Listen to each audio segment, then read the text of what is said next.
सृष्टि बचपन से ही दिखने में सुंदर नहीं थी, लेकिन अमीर बाप की बेटी सृष्टि पर उसकी माँ जान छिड़कती। मेरी बेटी कितनी प्यारी है, भगवान सबको सृष्टि जैसी बेटी दे। सृष्टि धीरे धीरे बड़ी होती है। एक दिन सृष्टि की सहेली कहती है, तू दिखने में कितनी अजीब सी है, लेकिन मैं जानती हूँ हम सब में सबसे अच्छी शादी तो तेरी ही होगी। तेरे पापा अमीर जो हैं। और बता नहीं सकते यार, दहेज तो हर कोई देता है, ये क्या ज्यादा ले जाएगी अपने पति के लिए? अरे बड़े शहर में कोठी है इसके पापा की। अरे पापा की है ना, कौन सी इसकी है? इसकी होती तब तो कोई भी लड़का इससे शादी कर लेता। अरे पापा की मतलब पापा की है तो मेरी ही है ना?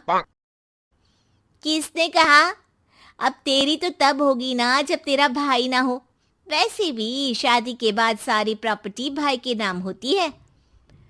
सृष्टि समझ जाती है कि उसे किसी भी हालत में माँ बाप की सारी प्रॉपर्टी को अपने नाम करना है, लेकिन कैसे?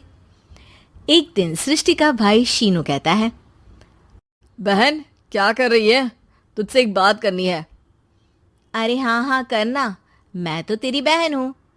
बहन मेरी लाइफ में ना एक लड़की है, बहुत अच्छी है। मैं सोच रहा हूँ माँ और पापा से बात करूँ शादी के लिए। सृष्टि को समझ में आ जाता है कि भाई की शादी होते ही भाभी उसे एक दिन भी घर में बर्दाश्त नहीं करेगी। क्या बात है भाई, बताना कौन है वो? यार वो बहुत अच्छी लड़की है, पढ़ी लिखी है, मेरे साथ जॉब भी करती है। बस एक प्रॉब्लम है। हाँ प्रॉब्लम? क्या प्रॉब्लम है भाई? यार वो शादीशुदा है, लेकिन उसके पति ने उसे सिर्फ इसलिए छोड़ दिया क्योंकि उसके माँ बाप दहेज नहीं दे पाए। सृष्टि ये सुनकर न जाने क्यों खुश हो जाती है। अरे भाई तो क्या हुआ, लड़की तुझे तो पसंद है ना? शीनू को लगता है कि बहन उसे समझ रही है। वो इस बात से अनजान होता है कि उसकी बहन की मंशा पूरा घर हड़पने की है। सृष्टि अपनी माँ से कहती है, मम्मी मुझे तो बहुत चिंता है। पता है शीनू क्या कर रहा है? अरे क्या कर रहा है? वो तो काम पर जाता है और वापस घर आता है। नहीं ना माँ, वो यही तो नहीं कर रहा, बाकी सब कर रहा है। आपको पता है उससे प्यार है, और वो भी एक शादीशुदा लड़की से। ये क्या हो गया? मैं सोसाइटी में क्या मुंह दिखाऊंगी? अरे तेरे पापा तो यही कहेंगे कि मैंने ही उसे बिगाड़ दिया है। माँ देखो, मेरी बात मानो, पापा पर भी विश्वास करने की जरूरत नहीं है। अब आप ही बताओ, पापा इतनी देर घर के बाहर रहते हैं क्यों? बोलो। अरे बेटा वो तो नौकरी करते हैं ना। तू बहुत भोली है माँ। पापा का ऑफिस तो 7 बजे खत्म हो जाता है, लेकिन देखो कितनी देर से आते हैं। अरे नहीं नहीं बेटा, ऐसी कोई बात नहीं है। सृष्टि माँ को एक औरत से बात करते पिता की फोटो दिखाती है। देखो माँ, कैसे हैं पापा? मैं ना कहती थी कि पापा सही नहीं है। मैं तेरे पापा से बात करूंगी, दे फोटो मुझे। ओ माँ, वो तो डिलीट हो गई। लेकिन चल, तूने तो देख लिया ना। पापा से बाद में बात कर लेना, और हाँ, मेरा नाम बिल्कुल मत लेना। हाँ माँ। अब क्या था, सृष्टि के माँ और पिता के बीच झगड़ा होना शुरू हो जाता है। सृष्टि के मन में क्या चल रहा था कोई नहीं जानता था। एक दिन, माँ सृष्टि के लिए एक लड़का देखा है, वो लोग शाम को उसे देखने आने वाले हैं। और हाँ माँ, एक खुशखबरी, मैं और पापा मिलकर एक नया बिजनेस ट्राई कर रहे हैं। शाम को लड़का आता है, सांवले रंग का। सृष्टि को तो बिल्कुल भी पसंद नहीं आता। लड़की की माँ कहती है, लड़की का चेहरा तो कोई खास नहीं, लेकिन अगर मेरे बेटे को आप लोग सेटल कर दें तो मैं उसकी शादी आपकी बेटी से करवा दूं। सृष्टि को लड़का बिल्कुल पसंद नहीं था। उसे भाई पर गुस्सा आ जाता है। लड़के वालों के जाने के बाद कहती है, माँ देखा, शीनू मेरे लिए कैसा लड़का लेकर आया, न दिखाने लायक न सुनने लायक, सेटल भी नहीं, वो भी हम करे। अरे माँ, मैं जानती हूँ ये मेरी शादी किसी भी घर में क्यों करवाना चाहता है। अरे कैसी बात कर रही है बहन?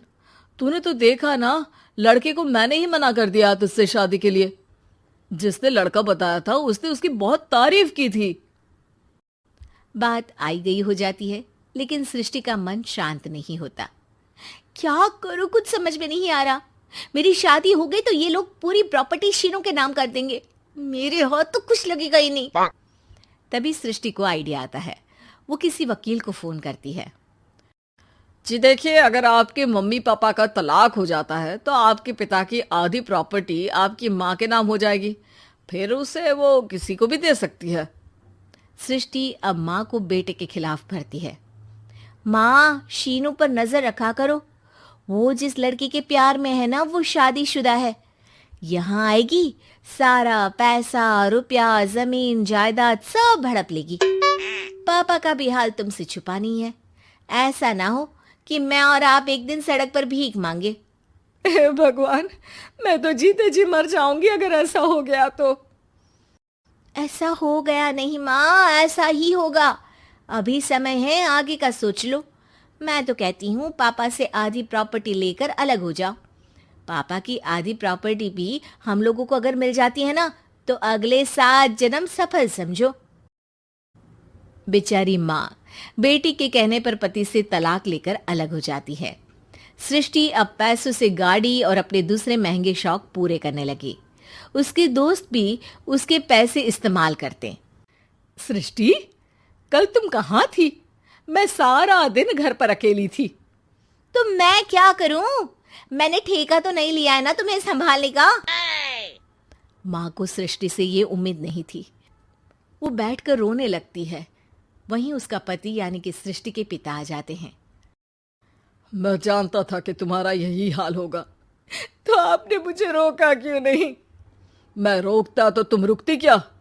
सृष्टि के कहने पर तुमने मुझ पर अपने बेटे पर शक किया, लेकिन तुम ये भूल गई कि कैसे हम दोनों ने मिलकर जीवन में इतना सब खड़ा किया। माँ पति के गले लग जाती है। मुझे माफ कर दीजिए, मैंने आपकी कमाई का एक बड़ा हिस्सा गवा दिया। कोई बात नहीं, तुम साथ हो तो मैं ऐसी 7 प्रॉपर्टी खड़ी कर दूंगा। तभी वहां सृष्टि आ जाती है रोते हुए। माँ, मयंक ने मुझे छोड़ दिया। वो बोल रहा था जब तक मेरे पास पैसे थे तब तक ही वो मेरे साथ था। पापा, माँ, मुझे माफ कर दीजिए।